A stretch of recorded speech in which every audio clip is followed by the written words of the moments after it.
आज के कार्यक्रम में उपस्थित सम्मानित उप मुख्यमंत्री श्री देवेंद्र फडणवीस जी, कौशल विकास मंत्री श्री मंगल प्रसाद लोढ़ा जी, पालक मंत्री व उद्योग मंत्री उदय सामंत जी, श्री प्रशांत ठाकुर जी आमदार, महेश बाल्दी आमदार, डॉक्टर रामस्वामी आयुक्त कौशल्य विकास, महेंद्र कल्याणकर विभागीय आयुक्त, श्री रमेश सेठ पाटिल आमदार, श्रीमती मनीषा वर्मा प्रधान सचिव कौशल विकास रोजगार स्वयं रोजगार व नवाचार विभाग, महाराष्ट्र राज्य कौशल विश्वविद्यालय के कुलगुरु डॉक्टर अपूर्वा पालकर, डॉक्टर योगेश महते जिलाधिकारी रायगढ़, व्यवसाय शिक्षा और प्रशिक्षण विभाग के संचालक श्री दिगंबर दलवी, भूमि पूजन समारोह में उपस्थित जनप्रतिनिधि,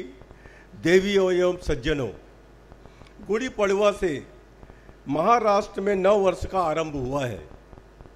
बड़ी खुशी की बात है कि इस नव वर्ष के पहले सप्ताह में ही महाराष्ट्र राज्य कौशल विश्वविद्यालय का भूमि पूजन संपन्न हो रहा है। इस अवसर पर मैं विश्वविद्यालय का और विशेषकर विश्वविद्यालय की प्रथम कुलगुरु डॉक्टर अपूर्वा पालकर का हृदय से अभिनंदन करता हूं। देवियों और सज्जनों, सैमुअल हडनिक की पुस्तक द क्लैश ऑफ सिविलाइजेशन के अनुसार वर्ष 1750 में विश्व व्यापार में भारत की हिस्सेदारी लगभग 25% थी। कपास, ऊन, लिनेन और रेशम में हमारा कपड़ा माल दुनिया भर में प्रसिद्ध था। एक छोटे से माचिस के बॉक्स में समा जाए ऐसी सिल्क की साड़ियाँ यहाँ हमारे देश में तैयार होती थी। हम गहने, जेम्स स्टोन, मिट्टी के बर्तनों, चीनी मिट्टी के बर्तनों और हर तरह की गुणवत्ता और मिट्टी के पात्र के लिए भी जाने जाते थे। भारत देश धातु विज्ञान में अग्रणी था, जो लोहे, स्टील, चांदी और सोने के बेहतरीन कामों के लिए जाना जाता था। भारत में वास्तुकला और इंजीनियरिंग चरम सीमा पर विकसित हो चुकी थी। भारत न केवल सबसे बड़े जहाज निर्माण करने वाला देश था, बल्कि इसके पास भूमि की समुद्र के द्वारा महान वाणिज्य और व्यापार भी था, जो सभी ज्ञात सभ्य देशों तक फैला हुआ था। कहने का तात्पर्य, हमारा देश 3 शताब्दी पहले ही दुनिया का स्किल्ड कैपिटल रहा है। उन ऊंचाइयों को फिर से एक बार हासिल करके देश को दुनिया का स्किल कैपिटल बनाना, इस दिशा में हमारा प्रयास होना चाहिए। इसी लक्ष्य के मद्देनजर हमारे प्रधानमंत्री आदरणीय नरेंद्र मोदी जी ने 15 जुलाई 2015 को स्किल इंडिया मुहिम की घोषणा की, जिसमें उन्होंने पूरे भारत के 40 करोड़ जनता को इस मुहिम के अंतर्गत कुशल बनाने का प्रण लिया। आज भारत दुनिया का सबसे बड़ा युवा देश बनकर उभर आया है। कुछ ही वर्षों में भारत की जनसंख्या चीन की जनसंख्या को पार कर जाएगी। युवा जनसंख्या के मामले में भारत के पास दुनिया का सबसे बड़ा भंडार है। आज भारत में लोगों की औसत आयु मात्रा 29 साल है। दुनिया के अनेक देश के लोग हमारी युवा जनसंख्या की अपेक्षा बूढ़े हो रहे हैं। जनसंख्यिकी विभाजन, डेमोग्राफिक डिविडेंड आज निश्चित ही हमारे पक्ष में है। इस परिक्षेत्र में पूरी दुनिया को स्किल पावर देने की क्षमता और तैयारी हमें विकसित करनी होगी और हमारे युवाओं को कौशल युक्त बनाना होगा। यह वास्तव है कि हमारे अधिकतर युवा अपने घर के पास, अपने गांव के समीप या अपने शहर में ही नौकरी करना पसंद करते हैं। दूसरे राज्य या दूसरे प्रदेश में अच्छे करियर के अवसर हो तो भी वे अपना घर छोड़ना पसंद नहीं करते। यह मानसिकता हमें बदलनी होगी। श्रम ब्यूरो के 2014 की रिपोर्ट के अनुसार भारत में औपचारिक रूप से कुशल कार्यबल का वर्तमान आकार केवल 2% है। कई बार हम देखते हैं हमारे इंजीनियरिंग कॉलेज के ग्रेजुएट्स पूरी तरह से रोजगार सक्षम नहीं बनते। अनेक विश्वविद्यालय आज केवल शिक्षित बेरोजगार युवक निर्माण कर रहे हैं। यह चित्र बदलने की सख्त जरूरत है। हाल ही में दावोस वैश्विक निवेशक सम्मेलन में महाराष्ट्र सरकार ने 1,37,000 करोड़ रुपए का निवेशन के लिए 19 कंपनियों के साथ सहमति पत्र पर हस्ताक्षर किए हैं।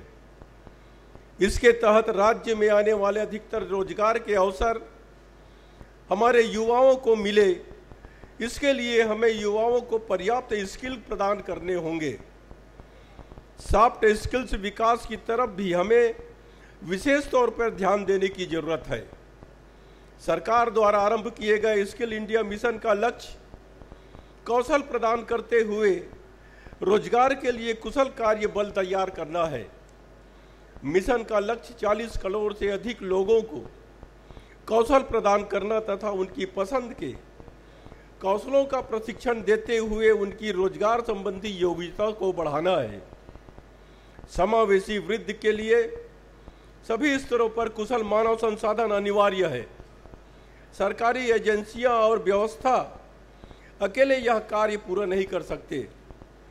कौशल प्रदान करने की प्रक्रिया में निजी क्षेत्र, उद्योग जगत, कारपोरेट्स, गैर सरकारी संगठन, कौशल प्रशिक्षण के अनुभव वाले शिक्षण संस्थानों को भी साझेदारी करनी होगी। हमारे आदिवासी वनवासी भाइयों के पास अनेक कला कौशल है, खेल कूद के कौशल है। आज दुनिया में बैम्बू से बने उत्पादन, बैम्बू फर्नीचर, शहद जैसे उत्पादनों की मांग बढ़ रही है। आदिवासी लोगों को प्रशिक्षण देने की तथा उनके बनाए गए उत्पादों के मार्केटिंग, ब्रांडिंग और पैकेजिंग की आवश्यकता है। इस क्षेत्र में भी कौशल विश्वविद्यालय ने पहल करनी चाहिए। इससे उन्हें जंगल उत्पादों से अच्छी आमदनी होगी। आज कार्यबल में महिलाओं की भागीदारी बढ़ रही है। विश्वविद्यालयों में अधिकतर गोल्ड मेडल्स हमारी बहनें और बेटियां जीत रही है।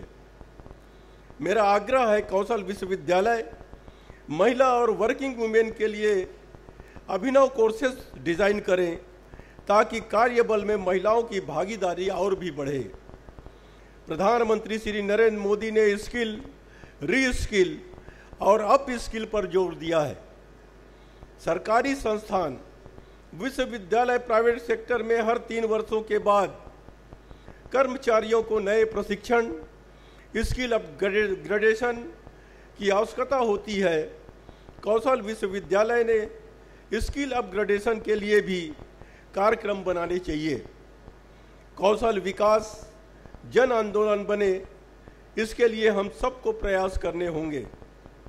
महाराष्ट्र राज्य स्किल विश्वविद्यालय राज्य के हर शहर, हर गांव तक पहुँचे, सभी किसानों तक पहुँचे, कॉलेज ड्रॉप आउट और अन्य लोगों को भी विश्वविद्यालय से जुड़ने का अवसर मिले और हम अधिक से अधिक लोगों के आर्थिक उत्थान में योगदान दें। हमारे ITI में अत्याधुनिक प्रशिक्षण के अवसर निर्माण हो और हमारे युवा ग्लोबली कॉम्पिटिटिव बने, इस अपेक्षा के साथ फिर एक बार महाराष्ट्र राज्य कौशल विश्वविद्यालय का अभिनंदन करता हूं। महाराष्ट्र में कौशल क्रांति लाने में यह विश्वविद्यालय मील का पत्थर साबित होगा।